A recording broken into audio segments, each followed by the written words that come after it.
Every now and then we have this great question. Is God really there? Or if God is there, why these things happen? Why does God permit this?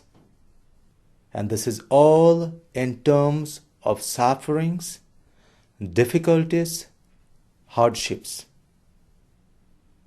Today's readings can open up our eyes.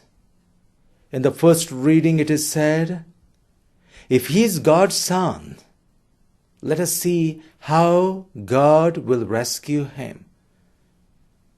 God will help him, will deliver him from the hand of his adversaries. This is how we think.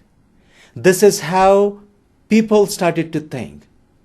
But God may not think the way we think. For God, the suffering and the comfort is not different. You see this connection in the gospel today. Jesus speaks of the sufferings that he has to endure, whereas the apostles don't like that topic. The apostles get into something what is comfortable, what looks good, and they are discussing who is going to be the first, who will occupy the best of the seat, the best of the place. Whereas Jesus discusses about his death, his suffering that he needs to endure. Now in our own lives, we like to stick to something what is comfortable. We like to eat something what we like, not something what is good. We like to do things not because they are good, but we feel good in doing them. Or they bring us comfort, joy, or pleasure. But God has this broader mindset that comfort and suffering are essential parts, two sides of our lives.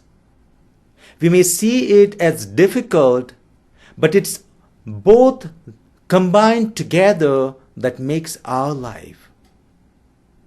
Let us ask the Lord to enlighten us, to help us see as God sees, to help us focus not just on the comfort, to focus not just on what we feel good, but to focus on our growth, to focus on what is good, what will make our life or others' life good.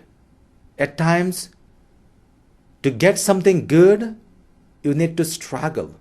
And the best example I give are the exams, the studies, and the learning you need to put in order to get the best of the result.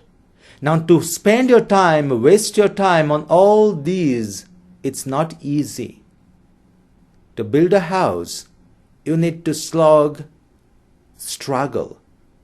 But that's what brings in the outcome. So to our lives, if we start seeing both these things together, the good and the bad, the comfort and the struggles as essential parts of our lives, there is where you start living like God. You know this is struggle, you know it is difficult, but you face it with a smile. You face it with that zeal. I'll do it. And that's what can make you a better person.